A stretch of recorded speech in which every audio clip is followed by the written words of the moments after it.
ইল্লাল্লাহ জোরে জোরে লা ইলাহা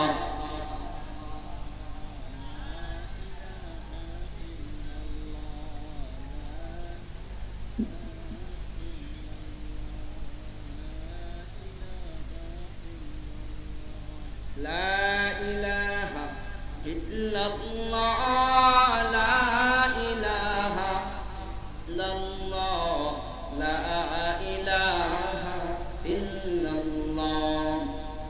আল্লাহ রাব্বুল আলামিন বলেন, এ বান্দার দল, গুনাহ করেছিস, গুনাহ করতে করতে নিজেরে শেষ করে ফেলেছিস। Don't be sad, don't be upset, চিন্তাও করিস না, ঘাবড়ারও কোনো দরকার নাই। আমি আল্লাহর কাছে মাফ চা, আমি আল্লাহ তোরে মাফ করে দিব। সুবহানাল্লাহ।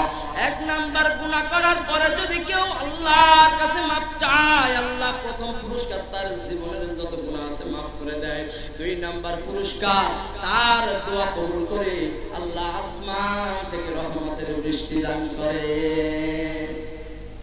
আপনার আমার গুনার কারণে আল্লাহ তাআলা রহমতের বৃষ্টি দেয় না, এটা বন্ধ করে রাখে।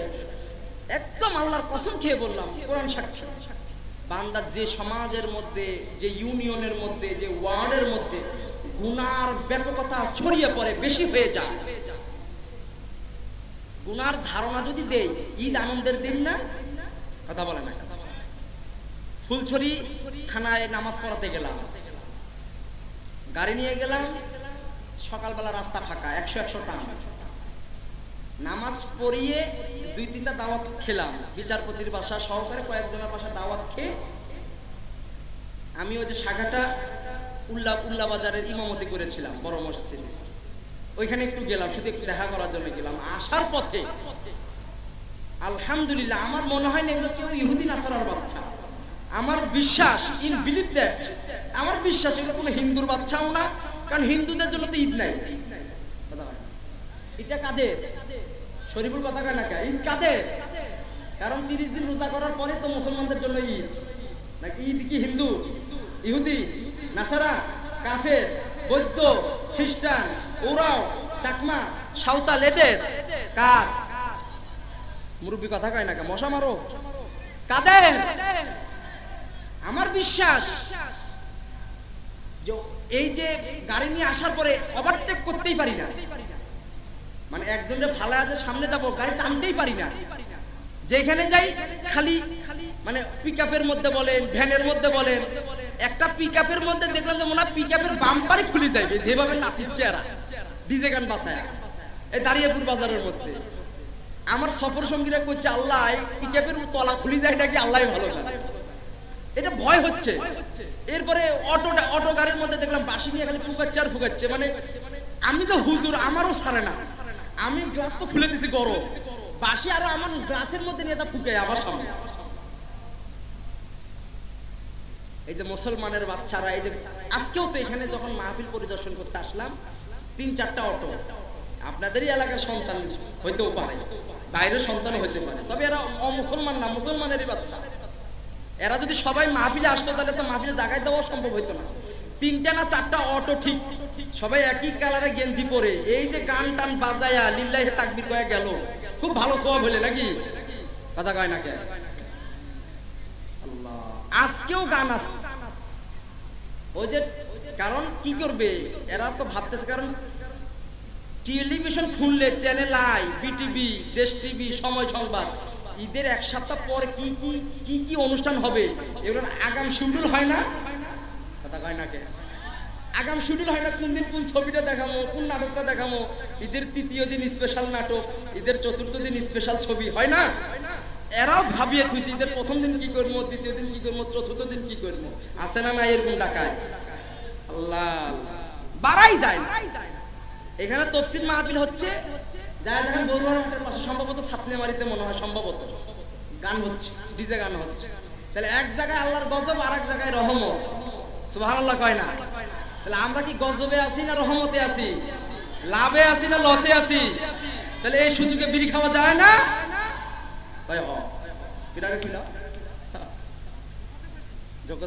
আল্লাহ হেফাজত করুন, বলে না আমিন। গুনার কারণে যে সমাজে, যে ইউনিয়নে, যে ওয়ার্ড পর্যায়ে, যে গ্রাম পর্যায়ে গুনাহ হবে, গুনাহের প্রচলন বেশি হবে, আল্লাহ তাআলা ওই সমাজে, ওই গ্রামে, ওই ইউনিয়নে, ওই জাতির উপরে আল্লাহ তাআলা আযাব তো দিবেনই দিবেন, রহমতের বৃষ্টি আটকায় রাখেন। নাউজুবিল্লাহ কয় না, কি করে রাখেন? রহমতের বৃষ্টি না আটকায় রাখেন। যে রহমতের বৃষ্টির জন্য নদী, নালা, খাল, বিল, গাছপালা, পশু পাখি হাহাকার করে আমাদের কারণে। এরা সবাই অভিশাপ দেয়, আল্লাহ তোমার বনি আদমের জন্য তুমি আমাদেরকে কষ্ট কেন দিচ্ছ? আমরা তোমার মাখলুক না? গাছ আল্লাহকে অভিশাপ দেয়। হ্যাঁ, নদী, নালা, খাল, বিল, পক্ষী পাখি আমাদের ওর জন্য অভিশাপের দোয়া করে। বলে না তোমারই তো আশরাফুল মাখলুকাত, গুনাহ তারা করে, আমরা তো গুনাহ করি না, আমরা তো ভাই ভাই ঝগড়া করি না, আমরা তো হারামের সাথে লিপ্ত হই না, আমরা তো জিনা করি না, আমরা তো অন্য শত্রুতামি করি না, পরনিন্দা করি না, গীবত করি না। আল্লাহ আমাদেরকে কেন তাদের কারণে কষ্ট দিচ্ছ? আছে না নাই? কথা কয় না? আল্লাহ বৃষ্টি দেয়। এই জন্য আল্লাহ রাব্বুল আলামিন বলেন ফাকুতুস্তাগফিরু রাব্বাকুম ইন্নাহু কানা গাফফারা ইউরসিলিস সামাআ আলাইকুম মিদরারা। হাদিসের বর্ণনা এসেছে যে বান্দা যত গুনাহ হবে আল্লাহ তাআলা তার কাছ থেকে রিজিকের বরকত উঠায় নেবে। যে বান্দার দ্বারা গুনাহ হবে আল্লাহ তাআলা তার বরকত নষ্ট করে দিবে। যে বান্দার দ্বারা গুনাহ হবে পরিবারের বরকত আল্লাহ উঠায় নেবে। যে বান্দা যত গুনাহ করবে আল্লাহ সাংসারিক বরকত উঠায় নেবে, ব্যবসায়িক বরকত উঠায় নেবে, চাকরি জীবনে বরকত উঠায় নেবে। ওয়ামান আ'রাদা আন যিকরি ফাইন্না লাহু মাঈশাতান দানকা ওয়া নাহশুরুহু ইয়াওমাল কিয়ামাতি আ'মা। যে বান্দা আমার জিকির থেকে গাফিল হয়ে যাবে, যে বান্দা কোরআনের মাহফিল থেকে গাফিল হয়ে যাবে, জিকিরের মাহফিল থেকে গাফিল হয়ে যাবে, আল্লাহ বলে তার হায়াতকে আমি সংকীর্ণ করে দিব, তার হায়াতকে আমি ছোট করায়া দিব, আর কিয়ামতের ময়দানে আমি আল্লাহর অন্ধ বানায়া উঠাবো। নাউজুবিল্লাহ। আল্লাহ তাআলা আল্লাহর হাবিব বলতেছেন যে বান্দা যত গুনাহ করবে আল্লাহ তাআলা বলেন ওই বান্দার বরকত নষ্ট হবে, ব্যবসার বরকত নষ্ট হবে, চাকরির বরকত নষ্ট হবে, শারীরিক দুর্বলতা খুব বেশি হয়ে যাবে, সাংসারিক দুর্বলতা বেড়ে যাবে, সাংসারিক টেনশন আল্লাহ তাআলা চাপায়া দিবে।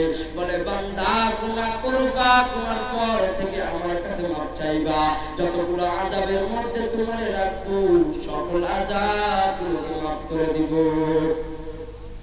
কমে গেছে, তুমি আসলে ধরছিলে তোমাকে সব পাগল ছিল। কি করলে তুমি এটা? বাইরে শোনার দরকার আছে না? বাইরের লোকটা আসবে লাগছে না? আসবে